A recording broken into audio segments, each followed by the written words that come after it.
नमस्कार, माझं नाव जितेंद्र रामदास सांगोडकर, राहणार पिंपरी चिंचवड। माझं स्वतःचा एक कारखाना आहे, शांतादुर्गा एंटरप्राइजेस म्हणून।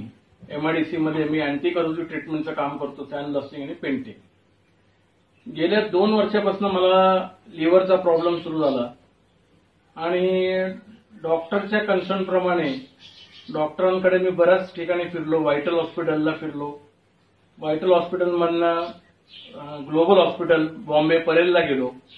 सगळ्यांनी मला सांगितलं की तुमचं लिव्हर डॅमेज आहे, 80% डॅमेज आहे आणि जास्तीत जास्त तुम्ही 3 ते 6 महिनेपर्यंत सर्व्हाइव्ह करू शकता, नाही तर तुम्हाला लिव्हर ट्रान्सप्लांट ताबडतोब करावं लागेल। आज 2 वर्षानंतर मी तुमच्या समोर बोलतोय आणि 1.5 वर्षापासून मी हा त्रास काढलेला आहे। आणि सध्या मी माझे मित्र भावेश जाधव हे एक दिवस मला भेटण्यासाठी आले आणि त्यांनी मला सांगितले की तू एवढं सगळं औषध पाणी करतोय, कारण ह्या सगळ्या ह्याच्यामध्ये 2 वर्षात माझे जवळजवळ 7 ते 8 लाख रुपये खर्च झाले।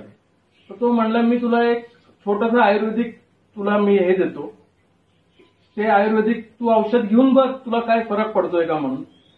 मी म्हणलं इतर पण लोकांनी मला बरंच काय काय दिलं होतं, त्यांनी पण मला काही फरक पडला नव्हता भावेश। आणि शेवटी कसं होतं की माणूस एका जागी जाऊन थकल्यानंतर विचार नाही करत की काय आता कोण काय देते, बाबा तुझ्यावर विश्वास ठेव, ह्याच्यावर विश्वास ठेव, देवावर विश्वास ठेव। त्याप्रमाणे भावेशनी मला जे प्रोडक्ट दिलं ते कसं काय दिलं आणि मलाच कळायला तयार नाही की तो माझ्याकडे कसा काय आला।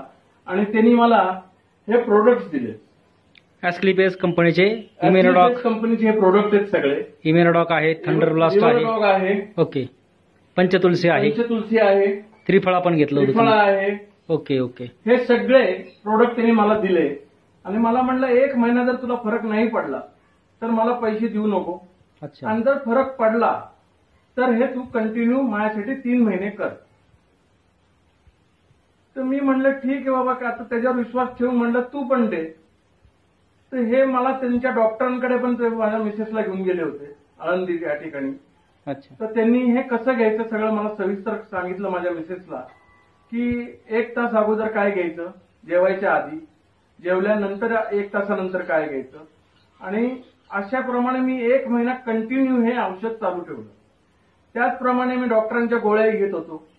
ह्याच्यामध्ये मी नंतर मला जसा जसा 15 दिवसात फरक जाणवला तसा मी 1 दिवसाचा गॅप दिला, म्हणजे ॲलोपॅथिकच्या गोळ्यांना। ओके, परत 15 दिवसांनी परत 2 दिवसाचा गॅप